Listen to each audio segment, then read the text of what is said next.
हाँ तो प्यारे बच्चों, आज दिनांक 8/9/2024 को हम विषय गणित भाग 2 ले रहे हैं। कक्षा 9वीं प्रश्न संग्रह 3.1 का प्रश्न क्रमांक 8। प्रश्न दिया है कि नीचे दी गई आकृति के आधार पर रेखा AB समांतर रेखा CD तथा रेखा PQ उसकी तिर्यक रेखा है। AB समांतर CD, AB समांतर CD, PQ तिर्यक रेखा है। किरण PT तथा किरण QT क्रमशः कोण PT, किरण PT कोण BPQ तथा किरण QT यह कोण PQD को समद्विभाजित करती है। तो सिद्ध करना है P कोण PTQ बराबर 90 अंश। तो दत्त हमने लिख लिया। रेखा AB समांतर रेखा CD तथा PQ उसकी तिर्यक रेखा है। किरण PT तथा किरण QT कोण BPQ तथा कोण PQD की समद्विभाजक है। अब हम चलते हैं उपपत्ति, इसको सिद्ध करते हैं। तो उपपत्ति सबसे पहले हमें क्या दिया है, रेखा AB समांतर रेखा CD और PQ उसकी तिर्यक रेखा है। सबसे पहले हम लोग लिखेंगे, देखो पहला स्टेप, कोण देखो PT कोण BPQ का समद्विभाजक है। तो कोण TPQ बराबर कोण TPB बराबर 1/2 कोण BPQ। रीजन डाल दोगे कि रेख PT यह कोण BPQ का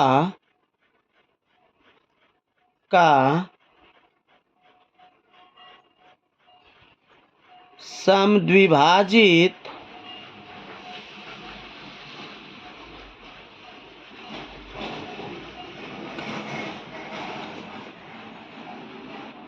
करता है। रेख PT यह कोण BPQ को समद्विभाजित करता है।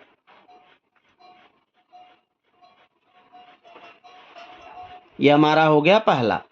दूसरा लाइन देखो, इसी प्रकार कोण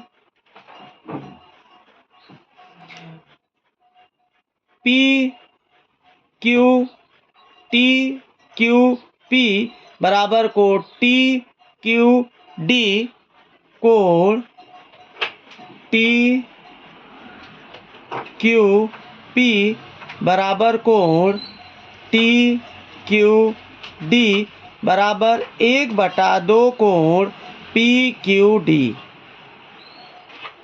यहाँ रिजल्ट डालोगे, रेख QT यह कोण PQD का समद्विभाजक है। यह हमारा मिल गया 2 कथन। अब तीसरा जो हमें दत्त लिखा है उसका यूज करेंगे। किरण, अब देखो हमें क्या दिया, रेखा AB समांतर रेखा CD PQ तिर्यक रेखा है। तीसरा यूज करेंगे हम लोग, रेख AB समांतर रेखा CD तथा PQ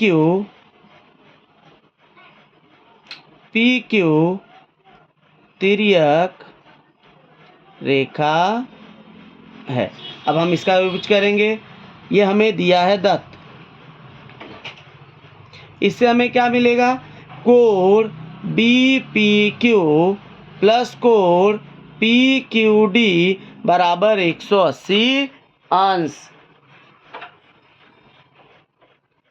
कोण, तीसरा स्टेप, कोण BPQ प्लस कोण PQD बराबर 180 अंश। अंतः कोण। अब अगला स्टेप हम लोग ने क्या देखा, बी पी क्यू बराबर, इसलिए चौथा स्टेप 1/2 कोण बी पी क्यू प्लस 1/2 कोण पी क्यू डी बराबर 1/2 गुणे 180। दोनों पक्षों में 1/2 से गुणा करने पर दोनों पक्षों में 1/2 से गुणा, दोनों तरफ हमने 1/2 से कर दिया गुणा। अब 1/2 कोण बी पी क्यू, देखो 1/2 कोण बी पी क्यू किसके बराबर है, टी पी बी के। तो हम लोग देखेंगे पांचवा स्टेप,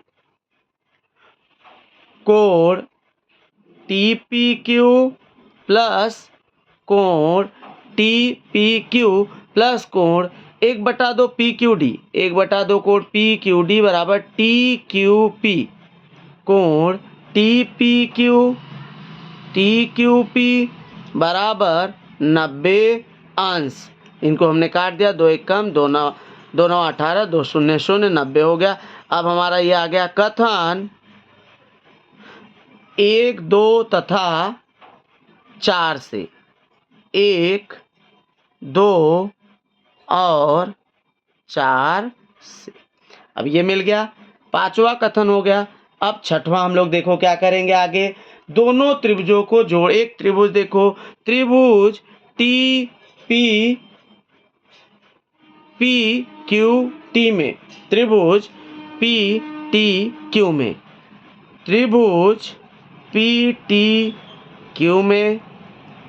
अगला स्टेप, त्रिभुज के तीनों कोणों के मापों का योगफल 180 अंश होता है। तो लिखोगे कोण टी पी क्यू प्लस कोण टी क्यू पी प्लस कोण पी टी क्यू बराबर 180 अंश।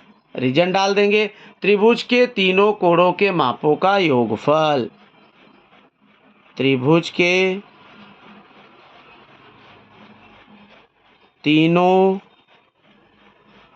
कोणों के मापों का योग 180 अंश। अब हम लोग देखो आगे क्या लिखेंगे,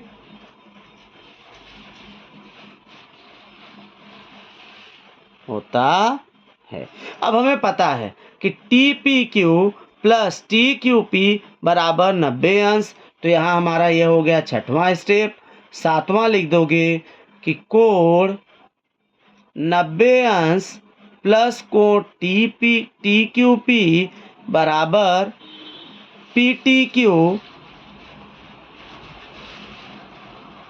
90 अंश प्लस कोण, सातवां स्टेप 90 अंश प्लस कोण पी टी क्यू, अब हमने बराबर लिख दिया 180 अंश।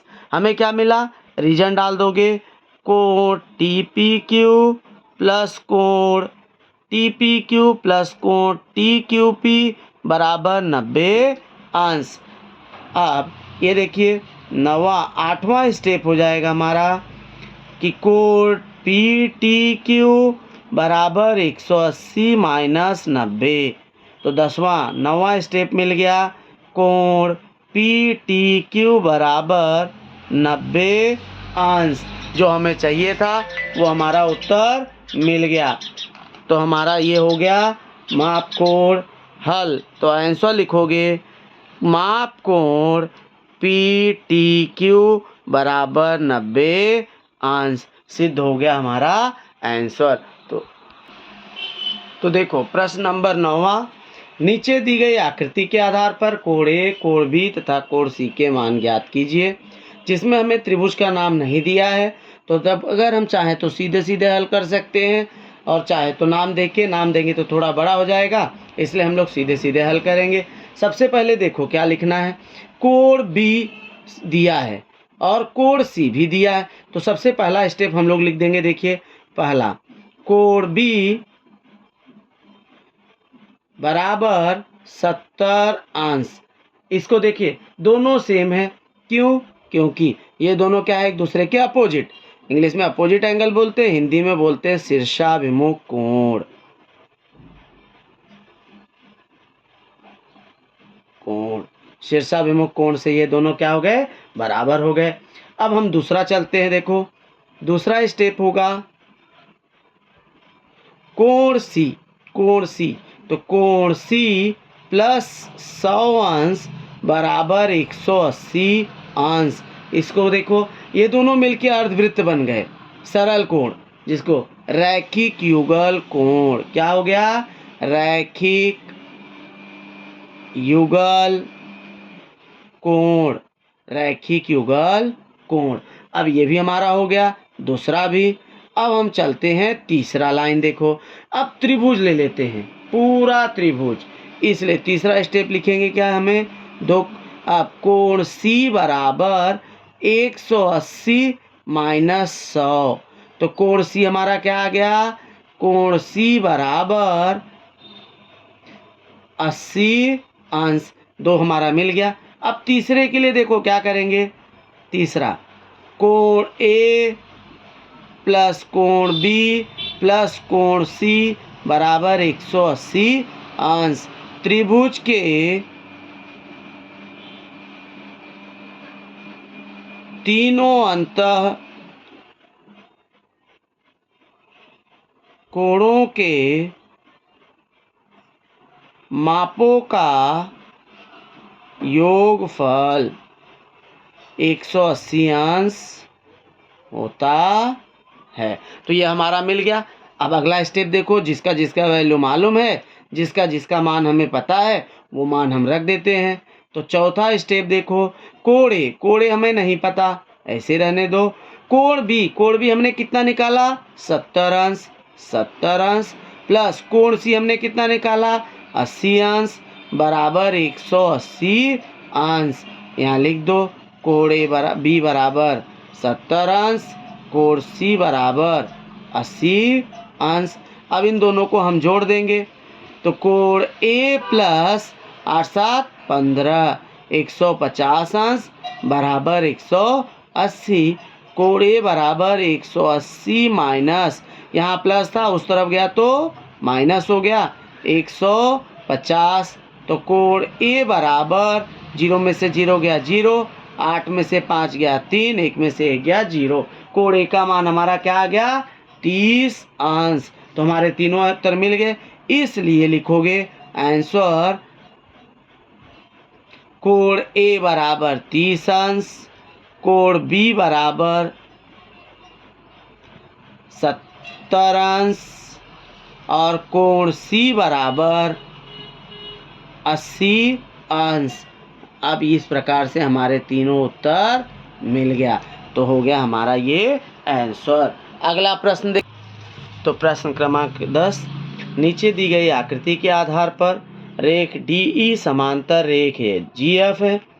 DE समांतर GF है। किरण EG तथा किरण EG तथा किरण FG क्रमशः कोण DEF और कोण DFM को समद्विभाजित करती है। तो सिद्ध कीजिए। पहला देखो क्या सिद्ध करना है, सिद्ध क्या करना है, फर्स्ट कोण DEG बराबर 1/2 कोण EDF, ये दिया है सिद्ध करने के लिए। तो सबसे पहले हमें क्या दिया है, देखो कि किरण किरण EG यह कोण DEF का समद्विभाजक है, ये हमें दिया है। तो हम लोग देखो सबसे पहले मान लेंगे, पहला स्टेप हो गया हमारा कि कोण DEG बराबर कोण FEG बराबर, ये हो गया अब ये क्यों बराबर हुआ, रीजन डाल दो कि कोण रेख किरण, देखो ई जी, क्या लिखा है, रेख ई जी यह कोण डी ई एफ का समद्विभाजक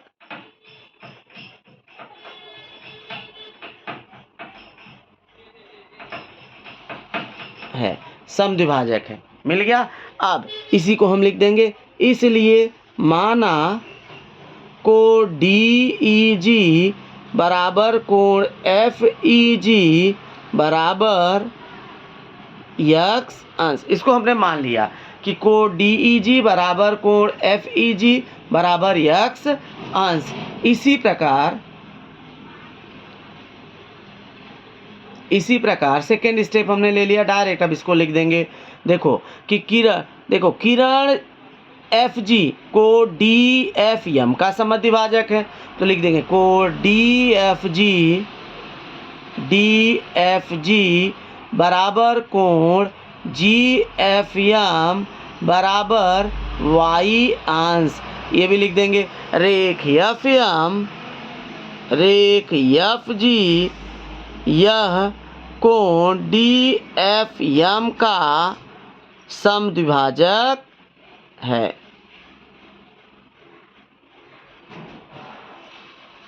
दो मिल गया। अब इसके बाद क्या दिया, देखो तीसरा स्टेप हमें क्या दिया है कि रेख डीई, अब देखो ध्यान दो, रेख डीई समांतर एफ जी, रेख डी समांतर एफ जी, और हम लोग अब क्या ले लेंगे, एफ डी ई समांतर एफ जी, ई एफ तिर्यक रेखा है। क्या ले लेंगे कि डी ई समांतर एफ जी और डी एफ तिर्यक रेखा है। पहला स्टेप देखो लिखोगे इसी प्रकार, रेख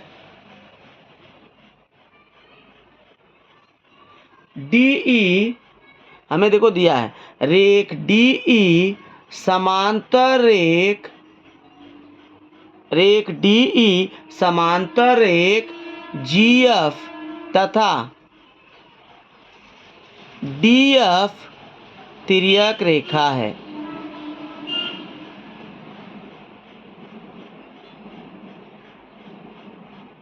क्या लिखा हमने कि डीई समांतर एफ जी डीएफ तिर्यक रेखा है। तब इससे हमें क्या मिला, देखो अगला स्टेप में तीसरा स्टेप, कोण ई डी एफ कोण डी, क्या लिया, डी ई समांतर एफ जी डी एफ तिर्यक रेखा है। तो कोण ई डी एफ बराबर है कोण जी एफ डी। अब बताओ जी एफ डी, अब ये कौन सा कोण है, ये कोण और ये कोण, ये दोनों कौन से कोण है, एकांतर कोण। क्या लिखेंगे, एकांतर कोण। अगला स्टेप, अब इसी प्रकार देखो तो हमारा क्या आ गया, चौथा स्टेप कि कोण, चौथा स्टेप आ गया कोण ई डी एफ बराबर कोण जी एफ डी बराबर वाई अंश। क्योंकि देखो हमने जी एफ डी कितना लिया है, जी एफ डी वाई अंश। अगला ले लेंगे पांचवा, कोण रेख डीई समांतर जीएफ। क्या लिखेंगे, रेख डीई समांतर रेख जीएफ तथा, अब पहले हमने डीएफ समांतर जीएफ लिया था, डीईएफ तिर्यक रेखा लिया था। अब हम क्या लेंगे, ईएम तिर्यक रेखा है तथा ईएम तिर्यक रेखा है, ये हमने ले लिया। अब ये हमें दिया है, देखो DE समांतर GE है और EM उसकी तिर्यक रेखा है। अब हमने क्या लिखा देखो, इसलिए पांचवा स्टेप, कोण DEF बराबर कोण GFM। अब बताओ, ये कोण और ये कोण कौन से कोण है? संगत कोण। कौन से कोण है? संगत कोण। अब हमें क्या मिल गया? पांचवें के बाद छठवां, कि ये दोनों पूरे मिला के ये इतना हुआ। अब ये दोनों कितने थे? y। अब इसलिए छठवां स्टेप के बाद सातवां स्टेप देखो कि कोण DEG प्लस कोण GEF बराबर कोण DGM।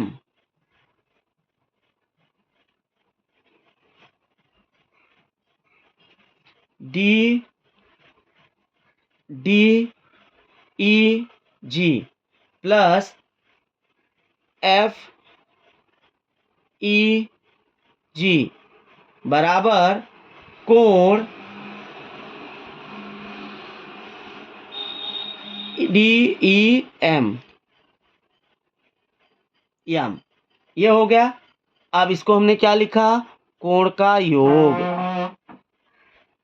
कोण का योग। अब ये हो गया, देखो x प्लस x बराबर DEM बराबर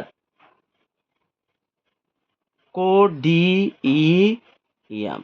तो कोण सातवां स्टेप हमारा हो गया। आठवां स्टेप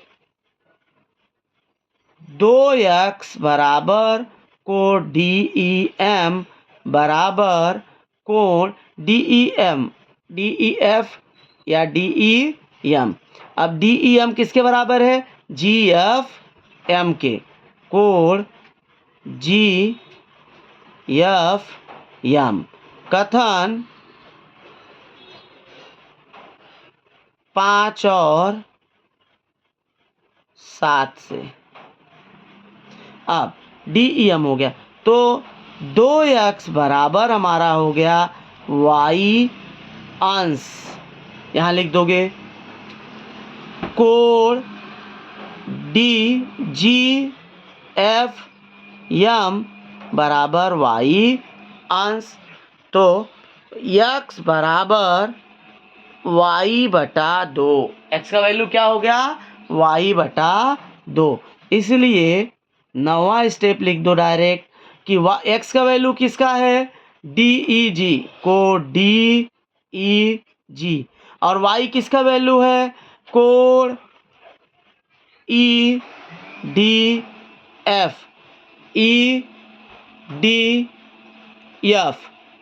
बटा 2। तो हमारा देखो पहला प्रश्न मिल गया उत्तर कि कोण DEG बराबर 1/2 कोण EDF। तो ये हमारा हल हो गया कि कोण DEG बराबर 1/2 एंगल EDF। तो इसी के अनुसार हमारा प्रश्न हो गया। तो देखो ये जो हमारा स्टेप है x का वैल्यू कहाँ पे है? कथन 1 में। यहाँ लिख दोगे कथन 1 और अब EDF y का वैल्यू किस में है? 2 में। कथन 1 और 2 से। तो दूसरा प्रश्न देखो इसमें दिया है EG EF समांतर FG। इसके लिए हमें सबसे पहले क्या दिया? देखो दत्त में ही दिया है। पहला स्टेप दिया है, देखो रेख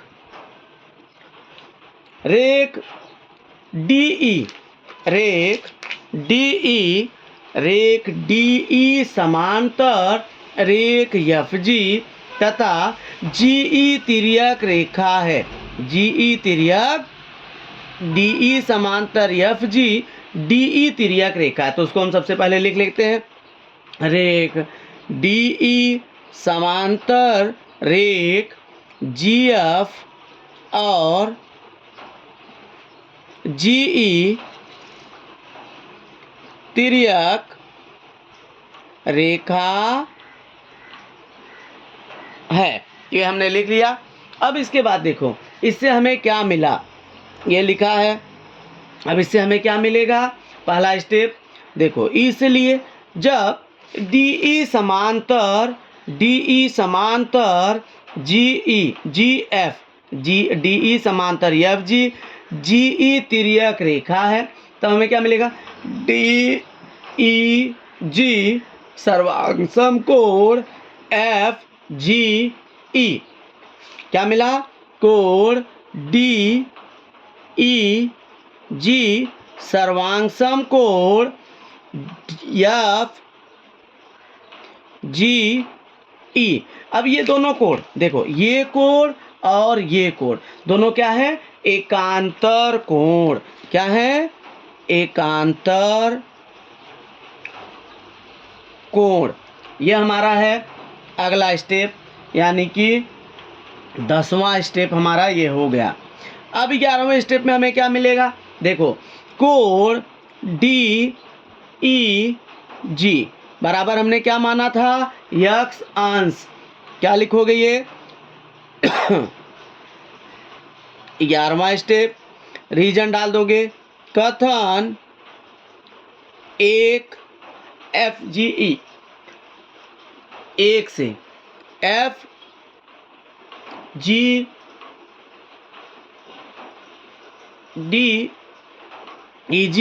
बराबर या, हाँ तो अगला स्टेप हमारा क्या आ गया, DEG बराबर x अंश हमें दिया है, कत बराबर कोण FGE बराबर x अंश कथन 1 और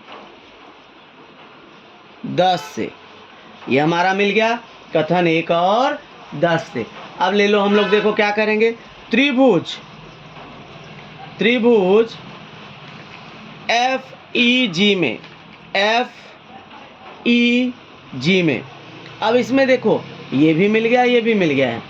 FEG क्या है, कोण त्रिभुज FEG में कोण, अगला स्टेप 12वां स्टेप, कोण FEG बराबर कोण FGE। ये हमारा 12वां स्टेप हो गया। किससे हुआ ये, कथन 11 से, कथन 11 से। इसलिए अगला स्टेप 13वां कि देखो, यदि किसी त्रिभुज में दो कोण सर्वांगसम हो तो उनकी सम्मुख भुजा बराबर होती है। हमारा FEG और FGE, FEG ये कोण और FGE ये कोण, यानी इसके सामने की भुजा EF और इसके सामने की भुजा FG दोनों बराबर हो गए। तो भुजा यानी EF